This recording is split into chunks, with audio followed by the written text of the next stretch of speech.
Welcome, everybody, to the American Space Museum. I'm Mark Marquette. We're so glad you've joined us to stay curious on this Veterans Day, November 11th, 2024, where today we're going to celebrate American astronaut space veterans. We're going to talk about the Gemini 12 mission in 1966 that ended that fabulous 10 missions, learning how to rendezvous dock and use a spacesuit in the harsh environment of outer space. And we're going to talk about Space Transportation System number 5, the first, quote, operational mission of Columbia and the entire Space Shuttle program.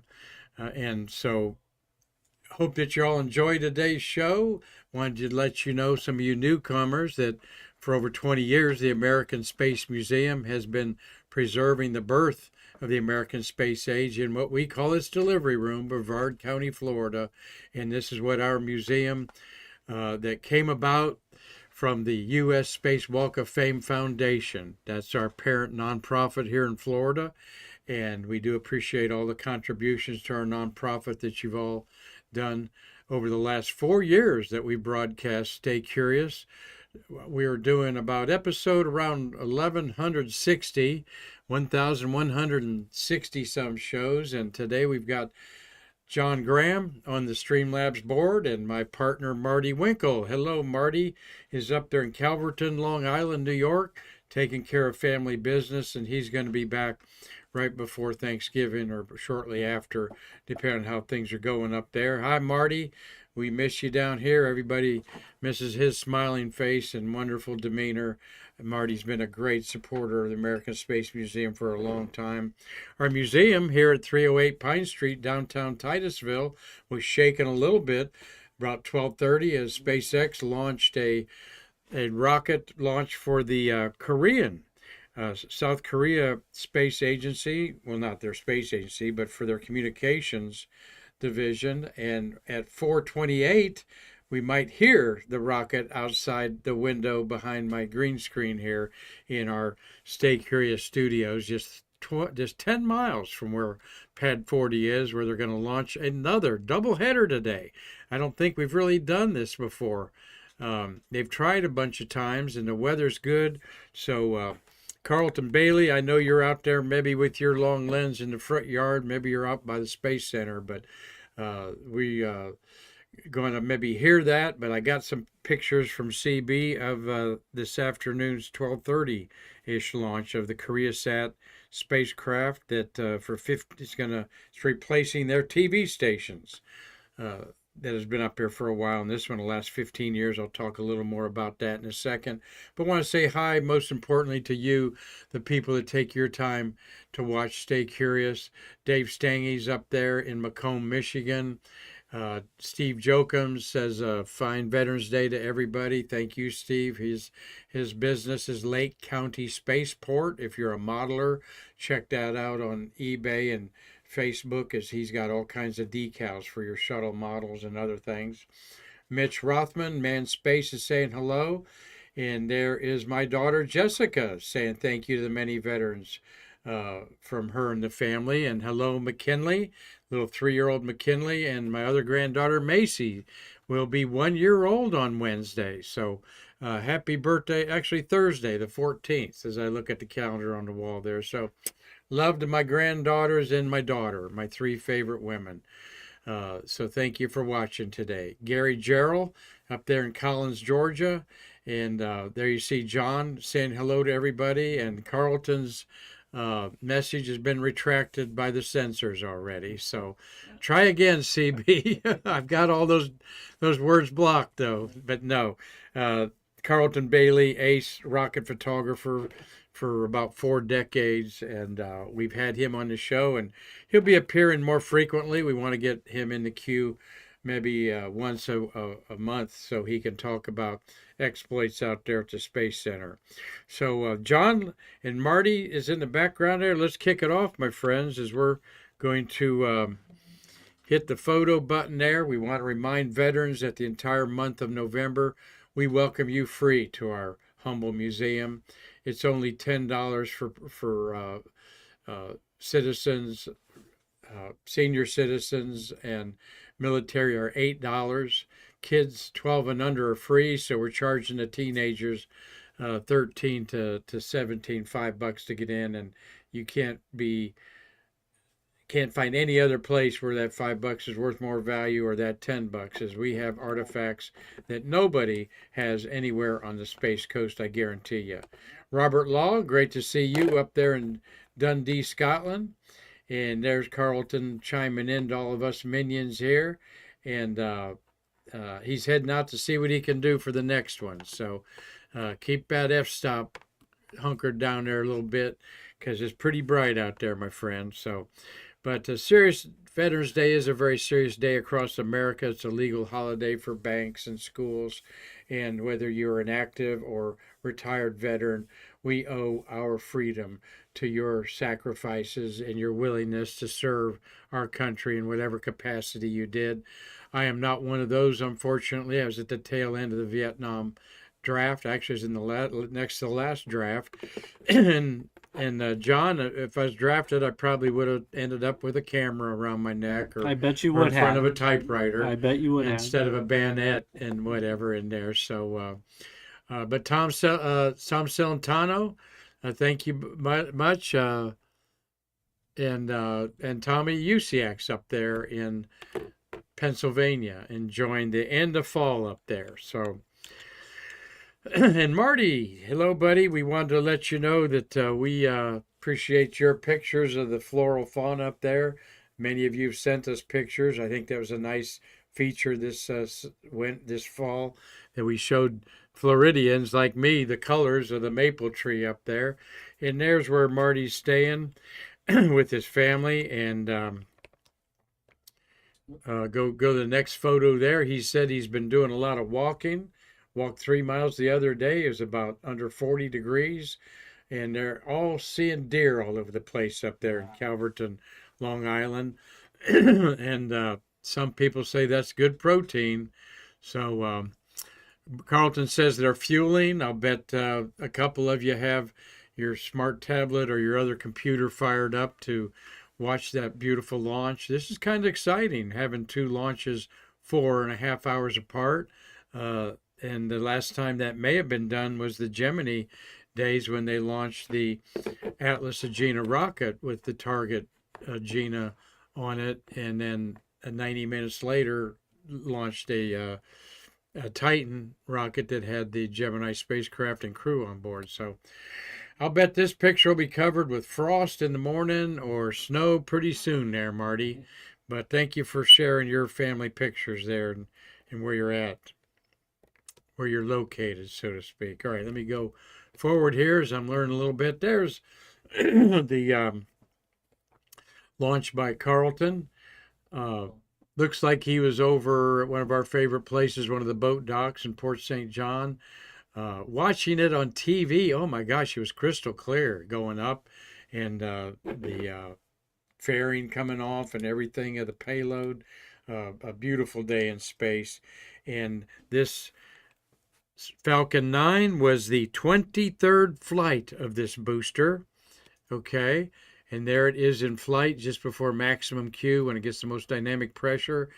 The first stage of the rocket and the fairing, the white bulb at the top that's covering the payload, also is coming back to be recycled and save a lot of money on there. And there's CB getting the shot of it coming down on Merritt Island, landing zone 1, which I think was former Launch Complex 4 or 2, something like that.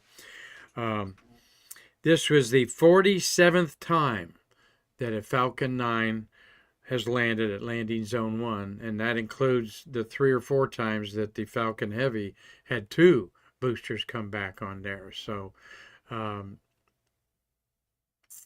yes, that was just before, and it goes in between the trees there, and then you heard the sonic boom.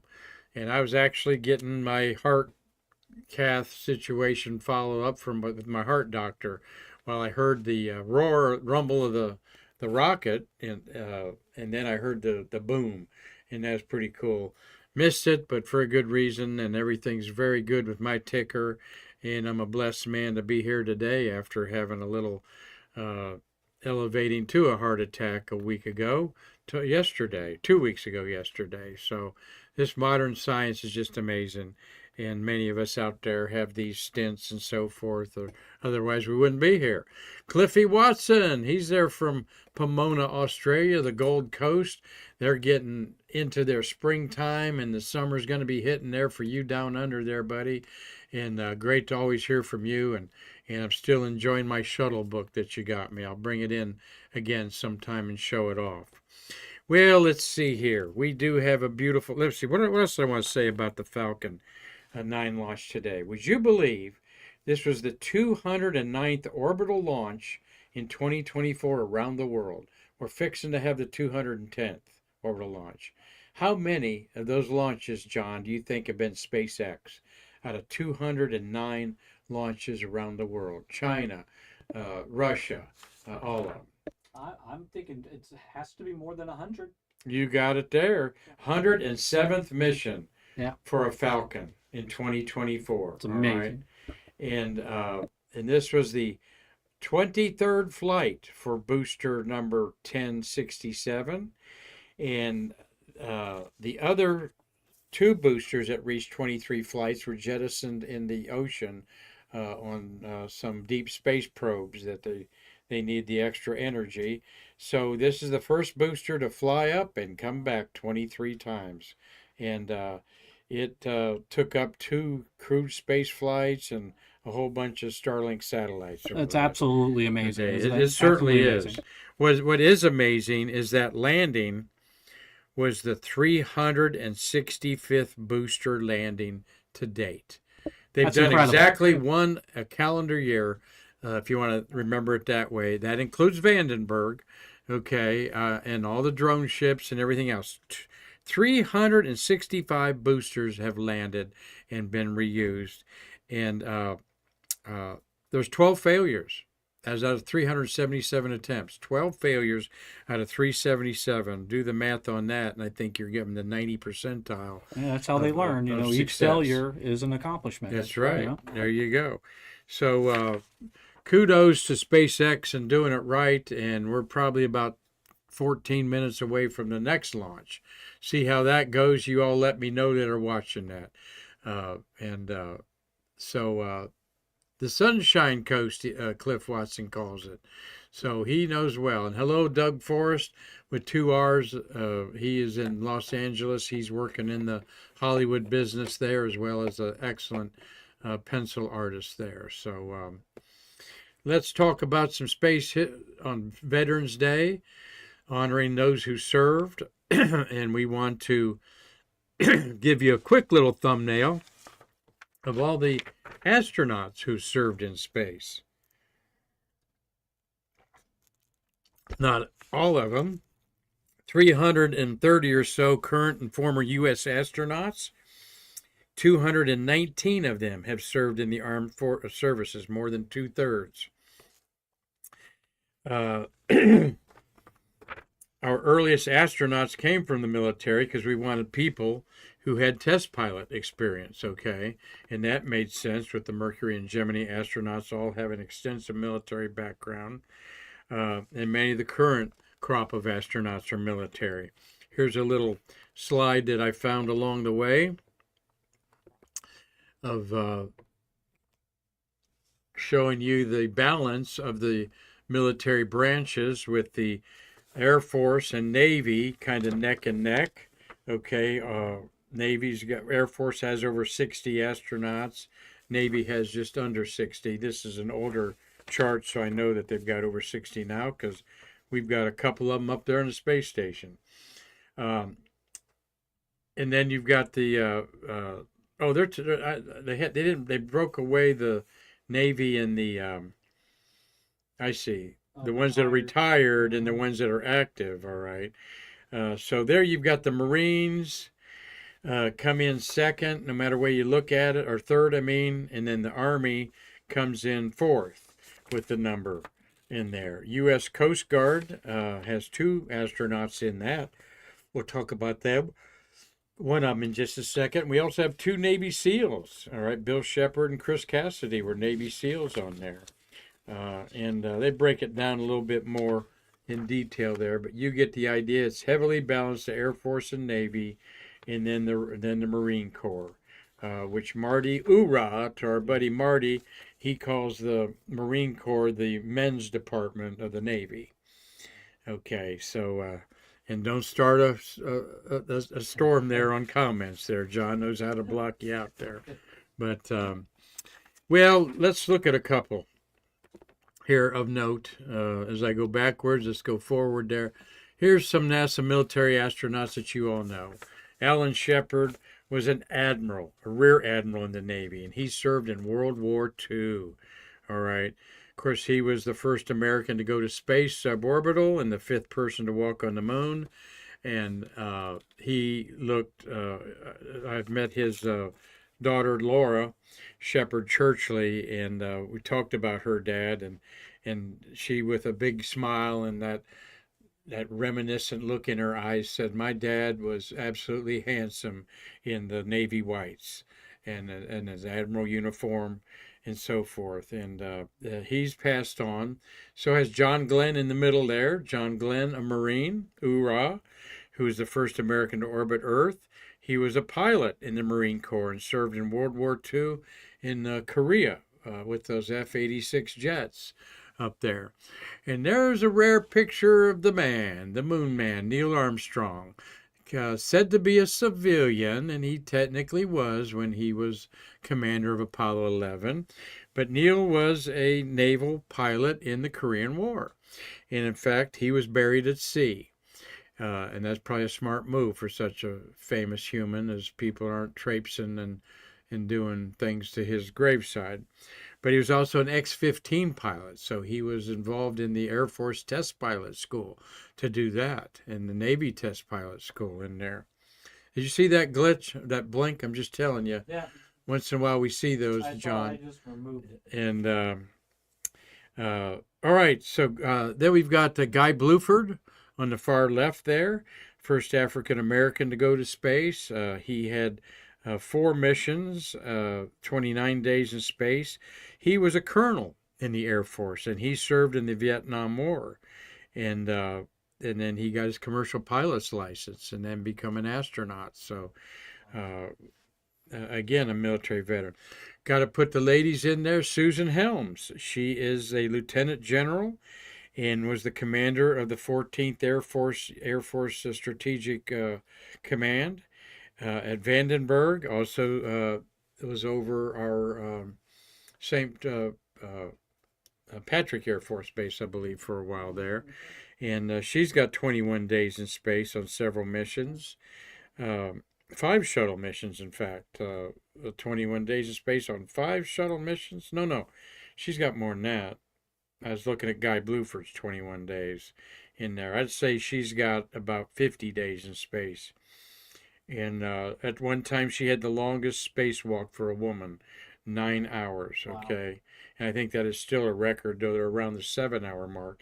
And then the black and white photo there is Bruce Melnick from Clearwater, Florida, great friend of our museum. He was the first Coast Guard astronaut after spending 20 years in the Coast Guard and a commander. And this guy can really fly a helicopter like nobody's business. You have to, as a Coast Guard helicopter pilot, in such nasty weather and just so harrowing rescues and so forth like that. And he spent 13 years on space and STS 41 and 49. So tribute to all those, just to highlight a few of them out there. And talking of about John Glenn brings us up to Marty's trivia question of the day. All right. Now, here's the trivia question of the day. It's quite an easy one. We're only allowing you to win once. Steve Jokums, don't answer yet. Okay. We don't answer yet because you might want to wait for a tougher one, because I think a lot of people will know what does astronaut John Glenn and baseball icon Ted Williams have in common. All right, blink, blink. And when that happened, we had something in the computer that was going bad. I know, that's John. what's scaring me right now. Yeah, so we actually crashed when that blinking happened before, so may have to get a hold of Trekkie Techie and see what's going on there. Mitch Rothman, a manned space, as Jerry Carr was a Marine and a Skylab 4 commander.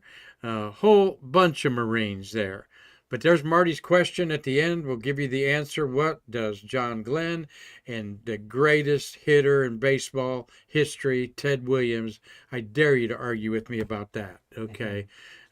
He, the last batter to get 400, and I think his last at-bat was indeed a home run. And so Dave Stangy's got an answer there. He thinks they served together in Korea. The man space says that Ted Williams was John Glenn's wingman. So we'll give you guys the correct answer here at the end there. So like I said, one correct answer. I'll pick one of them that is the correct answer a week. And we'll find ways to reward you guys as we get more into Marty's question of the day there. So there it is. Yes, oorah. I hadn't forgot about, look at all those Marines, okay? Fred Hayes, Jack Lausma, Vance Brand, Story Musgrave, Bob Cabana, Charlie Bolden, Andy Allen, Terry Wilcutt, Randy Bresnick, Carlos Noriega, just for a few. And then you got a couple women that were commanders of flights of the Crew Dragon, Jasmine Magoli and Nicole Mann, both Artemis astronauts, as is Joe Acaba. Doug Hurley, who with Bob Behnken flew the Demo 2 mission, first crewed Falcon 9 rocket with in that spaceship Dragon. Charles Hobaugh, Bob Springer, good friend of ours, Ken Cameron, George Zimka, Jim Buckley, Brian O'Connor, and many, many more are Marines, all right? But that's my way of introducing to you the saying, oorah, is a common greeting now among former Marines. And despite what you've heard about its origin, oorah has nothing to do with the U.S. Army, which is hurrah. It just happens to sound like oorah.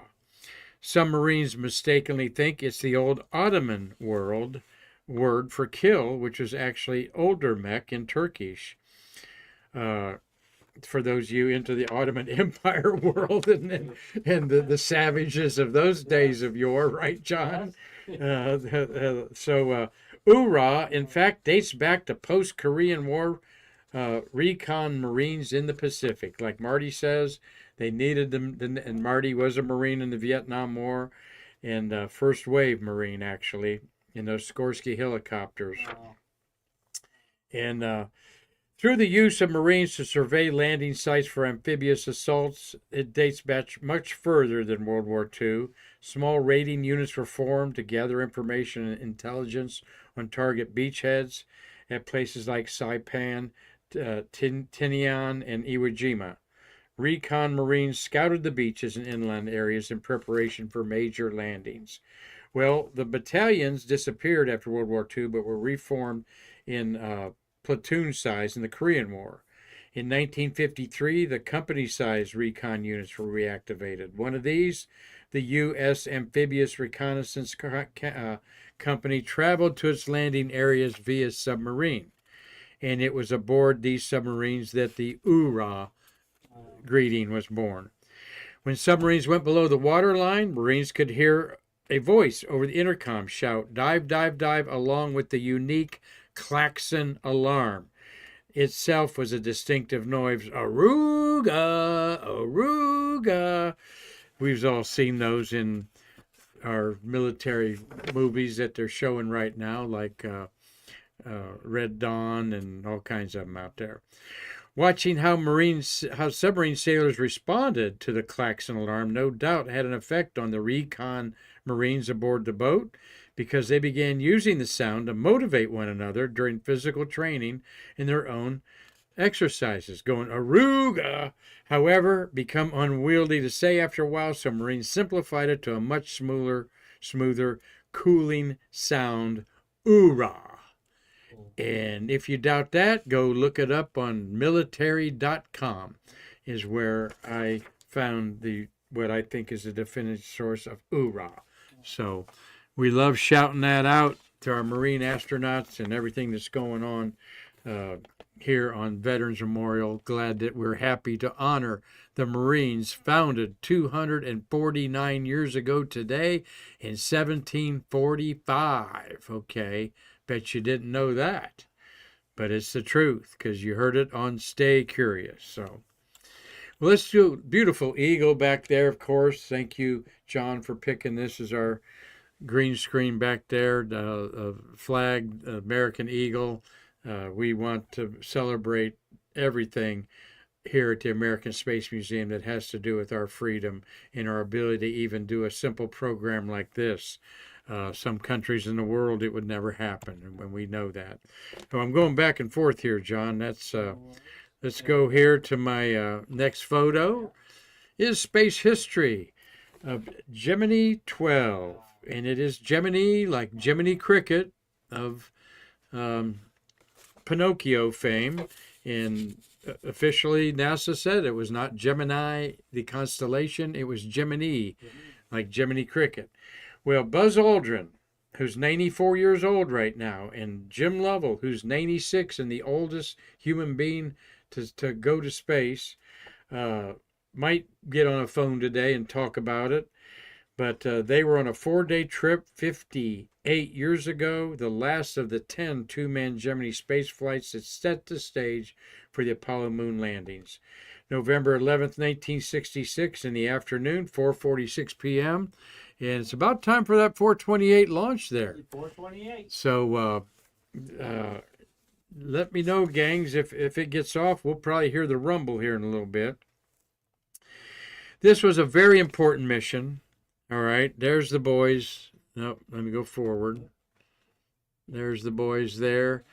You get an idea of them standing up in the gull wing of the Gemini spacecraft, how small and cramped it is. The white behind it, the service module, had the avionics, the fuel for the thrusters, all kinds of communication things. Occasionally, and I think on this one, they had released a small target satellite. They did that on other missions. They never orbited any satellites that brought back data. They were usually target satellites on them there.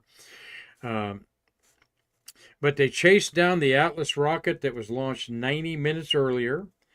And so appropriate, we're talking about a double launch at Cape Canaveral, as we're talking about a double launch today, one from Pad 39A and trying to get to one liftoff, Tom Celentano says. Thank you, buddy. So they did it. 4.5 hours apart, about 4 hours apart, SpaceX has launched 2 Falcon 9 rockets. And I believe this one's going to be landing out on the ocean on their drone carrier. What they had to really figure out on this space was the moon suit. They had trouble with EVAs, not enough handholds on the spacecraft to anchor them, if any. And, of course, Gemini 8 was a real close call. Gemini 9, I mean, a real close call with Gene Cernan overheating during the spacewalk, and Tom Stafford had to pull him in. He lost like 8 pounds of sweat that was in his boots of his feet. Cernan did. And there is Buzz checking out the suit that was going to be used kind of on the moon. Actually, Apollo 9 did a definitive of that. He's got some sort of transponder there. And I'm corrected by someone that the Marine Corps birthday was yesterday, November 10th. So thank you all for letting me know that. Otherwise, they're still hung over from celebrating their 249th birthday.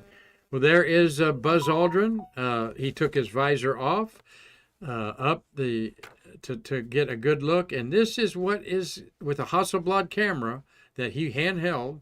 And this is the first selfie taken from space, okay? So they didn't call it that. I'm seeing if I can hear any rumble. I thought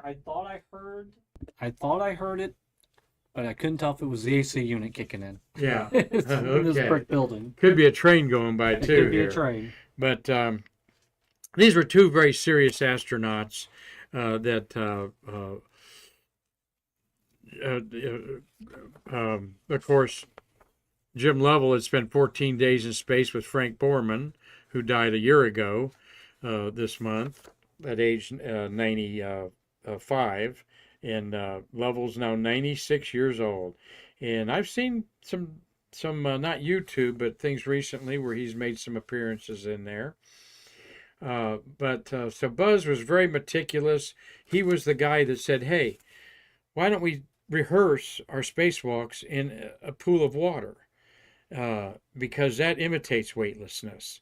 And it was like the big light bulb went up, and that's how we do it today. Of course, the Neutral Buoyancy Lab outside of Johnson Space Center, it has a full scale parts of the International Space Station in there, so they can work on that in there. So, of course, Lovell, here they are.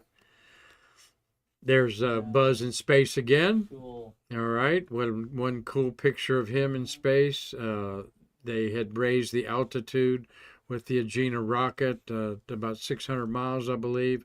You see the Agena rocket in the background there, the American flag, and Buzz Aldrin, who was in 1966, he was 36 years old, because he was 40 years old when he walked on the moon with Neil Armstrong. So that's an iconic image for sure of a man in space.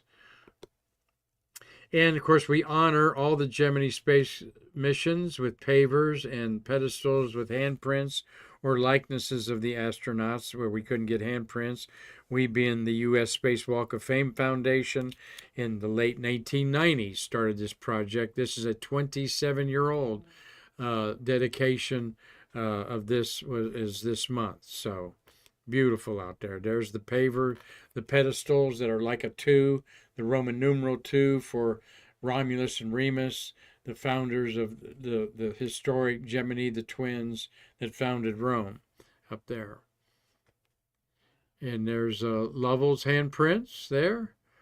Okay, that looks like when I took that photo, a little dew in the fingertips there. But Jim Lovell, I've never had the privilege to meet him, but certainly not only did he have terrific missions with the Gemini and then Apollo 13, Apollo 8, Apollo 13, and he 2 Gemini missions, 2 Apollo missions. He really was the wonderful technical advisor to the movies and documentaries that Opie did. Ron Howard. Ron Howard. Yeah, gotcha. Ron Howard yes, did yes. On there. So, and there's Buzz Aldrin's handprints there. All right, we got a set of Buzzes here. You also see Buzz and Lovell's at the Apollo monument there. So, longevity to those guys there. As I'll go back there, tipping off the next space mission that launched today. That was they landed 4 days later, November 15th, and it was a very good EVA. They actually took and undocked with a tether with the rocket, not the Titan rocket, of course, the Target rocket, and practiced a little bit of gravity gradient stabilization. Okay, and so anyway, they did a lot of things. They had 2 stand-up EVAs and a 2-hour umbilical EVA that began, and he was attached to a 100-foot tether and spent part of the time at the spacecraft adapter evaluating restraint systems and performing various tasks. He actually had a toolkit. He, being Buzz Aldrin, had a toolkit on him here when he was in space in these pictures there to try to do some simple dexterity movements there. So tremendous mission, Gemini 12, 10 flights from 1965 to 1966. I was a teenager. How would you know about those things, John? Where would you have the latest information? We talked about that last week. That would be on where? So that'd be right here at Stay Curious, and of course at the American Space Museum for Right. sure. AM radio. Oh well, AM radio. Back in the 60s, That's AM right, yeah. radio was your Twitter of the day, and that's It where you was. found out the top or bottom of the hour. And I said growing up in Northwest Ohio near CKLW, the blowtorch out of Canada. This is when you had your transistor radio. Yeah, I had my That's transistor right. radio and got busted for it, and listening to see if they were doing something. And the principal let me off. He wanted to know what was going on too. So Carlton said, not a cloud in the sky. And he'll send me a picture later. And your wife, Samantha, says, beautiful Falcon 9 launched this afternoon. Oh. History made again by SpaceX, launching 2 rockets. And I assume this one will come back 4 hours apart. Okay. And the last time that was done safely, I'm going to say, was in 1966, 58 years ago, when an Atlas Agena rocket second stage was launched, and 90 minutes later a Titan II with no nuclear warheads on that it was built for, but 2 of our hero astronauts, Jim Lovell and Buzz Aldrin. And of course, Buzz, one of 4 humans left of the 12 to walk on the moon. He's 94, and Lovell's 96. And I certainly hope that they're sharing the love of this mission today, if not with each other, with family and friends. All right, another launch today that took place, and Tom Usiak's gorgeous pad sunset or sunrise, Tommy will tell me which one, I forget, that we used for our Shuttle Fest cover a few years ago. This mission was STS-5, the first operational mission of a space shuttle. After 4 test flights with 2 men in it and ejection seats, there are 2 flights in 1981, and then 2 in 1982, and then the third one in 1982 was November 11th. The historic flight carried a crew of 4, the largest spacecraft crew at the time, and 2 commercial satellites that were ejected out. And get my patch. I didn't put the patch up there, John, but we've got a lot of new people watching hopefully today. We'll give them a little old school look here at what I did was just print out the patch. Okay, and when I looked it up in my book here, that usually has some elaborate explanation of what the hidden meanings and stuff like that they call Easter eggs, you artists do. This is the official crew patch of the 5th flight of the NASA Space Transportation System, represented by the 5 points of the star. The patch shows 2 commercial satellites being deployed from the Open Payload Bay, Anik 3, C3 for Telesat Canada, and a small business systems satellite there. And that's it. That's all it says about this patch, all right? Vance Brand, the commander, and Vance is 93 years old. Yes, he's 93 years old. This is the 42nd anniversary of this flight. He is a good friend of our museum, having been in here several times. He also flew on the Apollo-Soyuz test project, and we'll see them in a minute. But that's all I got to say about that. The gold ring around it doesn't really have any meaning. Columbia on the bottom there. But what was interesting about this being an operational flight is, I'll talk about that in a second, is that after the horrible accident of Columbia in 2003, the Columbia Accident Investigation Board said that, in fact, the space station and space transportation system was never a operational vehicle. It, in fact, was always an experimental vehicle. While not intrinsically unsafe, their rationale was that it had so many improvements and was such evolving over its 30-year history that you need a couple hundred flights to certify it as a operational vehicle, as the military would, instead of just 100 or so flights that it had. And after Columbia, they in fact said it was an experimental vehicle for the remainder of the program. So, but it was our space truck that we were going to make money off of. And there's the launch. Tom Usiak and his team taking Hasselblad cameras, setting them up remotely and capturing what, without a doubt, is one of the gorgeous, gorgeous afternoon launches of a space shuttle with his friend Steve and Bob and brother Mark there. Stunning picture. Yeah, awesome. Joachim says that's sunset, so I'm pretty sure that's right, but Tommy knows which direction he was pointing at Hasselblad. Here's the crew. And you've got left to right, Joe Allen. Joe's 84, 85 years old. Bill Lenore has passed away, as did Robert Overmeyer. With the crew cut there, Bob also became a commander. And there's Vance Brand there, and he was a Marine.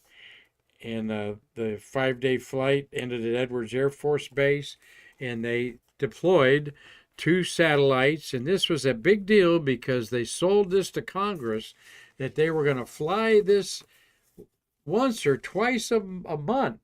Actually, they thought they could get 30 flights a year out of this thing. Never did we fly any more than 9 in 1 year. Okay. And there's one of the ways that they deployed a satellite in space. And what it's got on the bottom is its kick motor to take it up to 22,000 miles in a geosynchronous orbit, just like the Falcon 9 second stage did today with the KoreaSat communication satellite. So they were making money. They were soliciting more business. And in fact,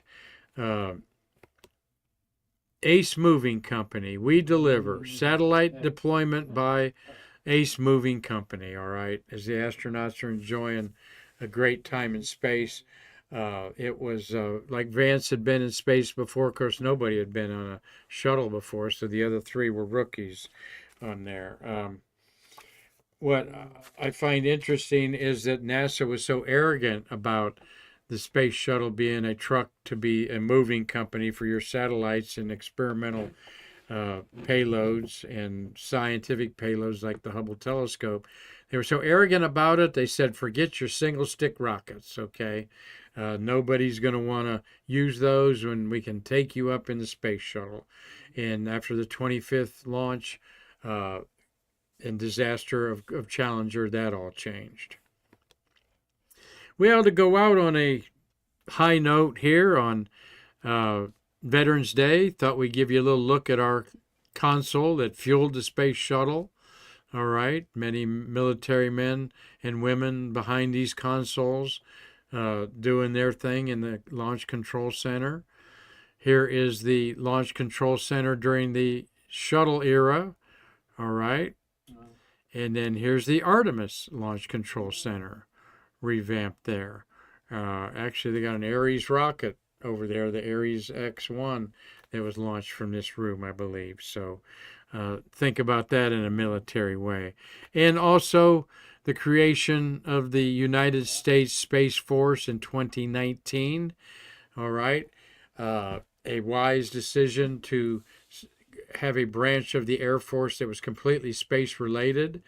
Don't know if they're going to 50 years from now have those single-seater space planes, but that was a thought back in the 60s. That's what the Dinosaur program was, DYNASAUR, was a single or 2-seater space plane that we would have a fleet of hundreds of them that could be launched again on a Titan rocket or an Atlas rocket and put into space in a moment's notice. So that Dinosaur program never came to fruition. A lot of people criticized when this came out that it looked like the Star Trek badge. Mm-hmm. There's only so many designs out there, folks. Circles, rectangles, and triangles, okay? But it does, but who cares? That's cool. I like that'd be an homage to it. Mm-hmm. And the official Department of Air Force, Space Force emblem there. It's got a lot of meaning there with the Earth globe and the protection of our whole Earth and our resources here with the 2019 Roman numerals there. And the Space Force has their own space uniforms look like this. They had to come up with something different from the military branch, so they got the buttons on the side there, in there with an Air Force general announcing the look with a man and a woman there in the Air Force. So, and we've got a big exciting thing for us tomorrow. Oh, I didn't throw that slide in there, did I? No, I forgot to. We've got 2 guests tomorrow from the Space Force, 2 recruiters, Jacob Solway and Patrick Eglinton are going to be here. They're recruiters not too far from our museum for the Space Force, and they're going to try to recruit your son or daughter or your grandson or daughter and tell them why it's the thing to be in. And absolutely, I wish the Space Force was around. Of course, the Vietnam War is what I would have been in. But the opportunities and to be involved with the future, the 45th Space Wing called Space Launch Delta 45, that is the emblem for them at Patrick Air Force Base, where they're the authority for launching anything on the Space Coast. Everything goes through the 45th Delta Wing there, and they are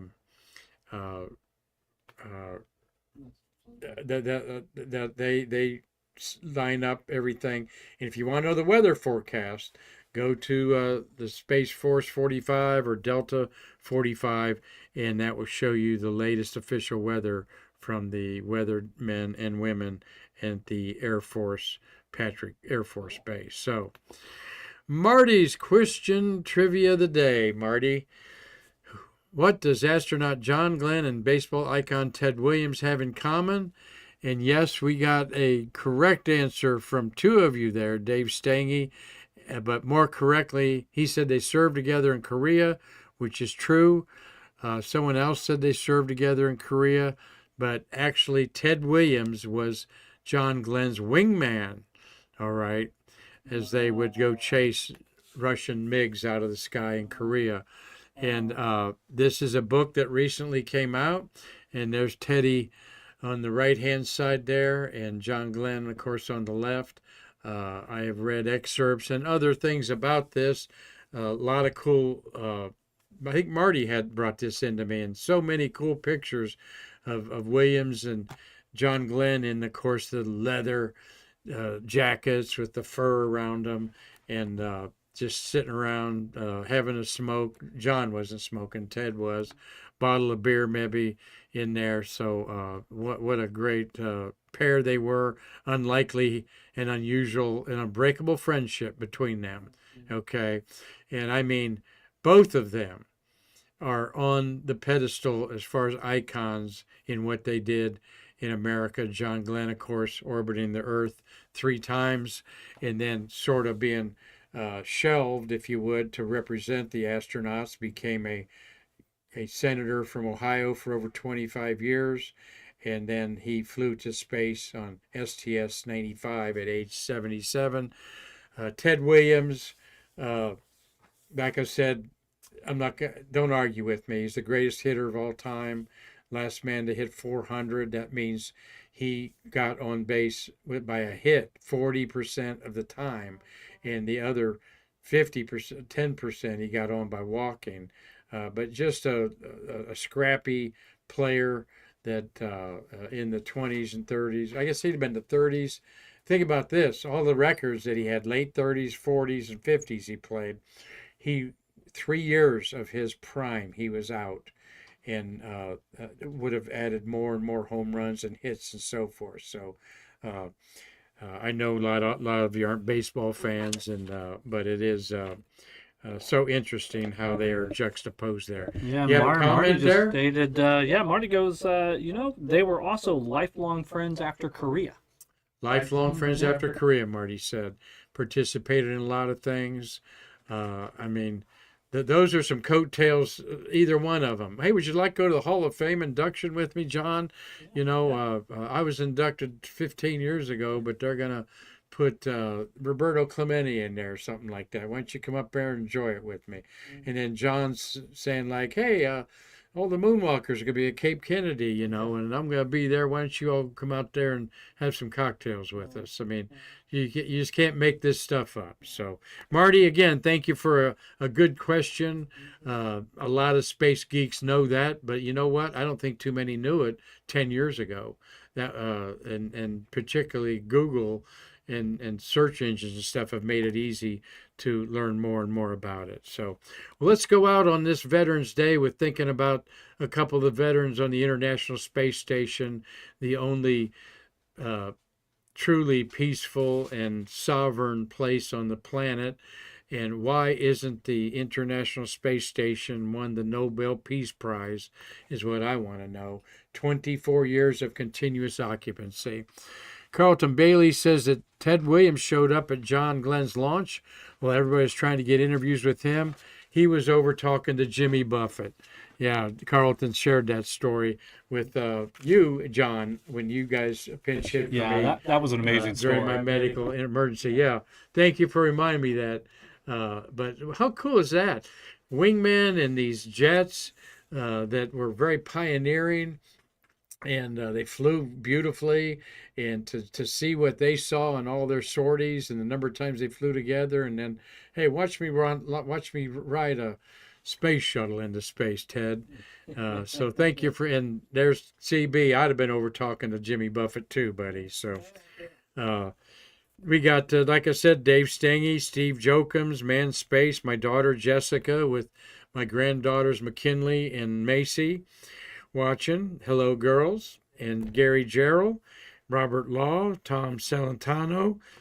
Tom, we got another great auction that's loaded up, and we'll start talking about that. Our November 23rd auction by Chuck Jeffrey and Bid Again Auctions is up now. And man, are there some Christmas presents for Santa to put under the tree in this auction. Tom Usiak, Cliff Watson, Doug Forrest, and Samantha Graham. Sam, glad that you're feeling so much better.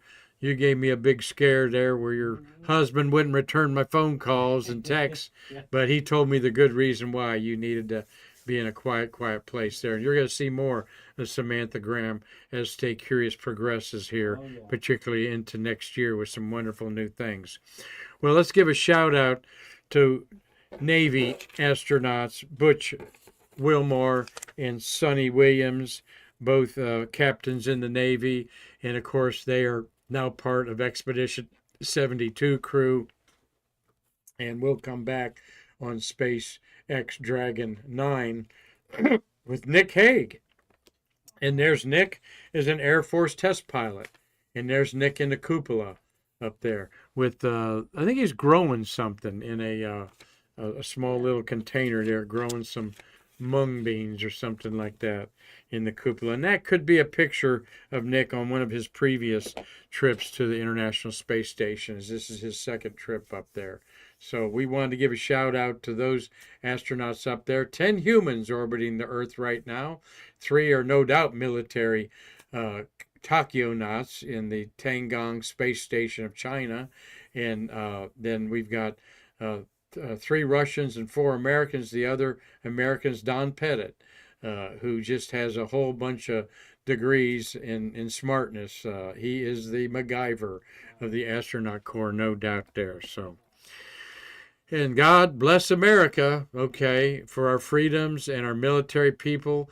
You are all free to come in active or retired the month of November. So please take advantage of that. We're open Monday through Saturday, 10 to 5, and we welcome you and your families here. So thank you all for watching today's Stay Curious program.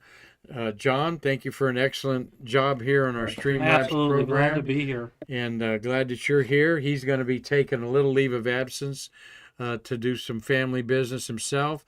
Marty will be remotely handling chores, which you did a fabulous job, Marty, on Friday. So I've got a lot of confidence, and we're going to be hitting the next 2 weeks our auction. And guess what? We're going back to the moon with Apollo 12.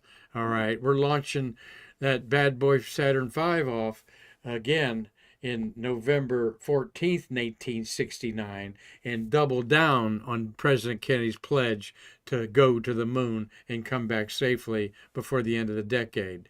And that is something that I think history loses out on, is we not only did it with Apollo 11, we did it again in November with Apollo 12. So one of my favorite missions with one of the greatest crews to ever fly, the Apollo 12 crew, all very ingrained in their Navy ways. Dick Gordon orbiting in Apollo 12 with Intrepid, and on the landing, I think Intrepid was the lander. And we'll talk all about that and go back to the moon later this week and some of next week. And Marty's had a hand in that as a electrical engineer for Grumman lunar module, where he was working on that LEM 6 that Apollo 12 was going to land on next to the Surveyor spacecraft that had been landed there a few years earlier. So thank you, everybody. Tomorrow we're going to, like I said, look at a little bit of space news and maybe talk a little bit about some astronomy. We had over the weekend the moon passed in front of the planet Saturn. Sunday, I watched that from my backyard. We also celebrated the first launch of a Saturn V. Was launched in 1966 on Saturday. So, we love space history. We love you being here with us, okay, to share space history. And several of you have suggested a couple programs. Some of you, like Dave Stange, want to see more artifacts in our museum, and we'll be getting all on that as John Graham is helping us take our Stay Curious program to another level. So, again, thank you all for being here on Veterans Day. And go out and honor America's veteran. Buy somebody a meal that you see at a restaurant, or go up and thank them for the service to our country. Until then, and I'm Mark Marquette saying, I can't wait to see you again to bridge the space between us.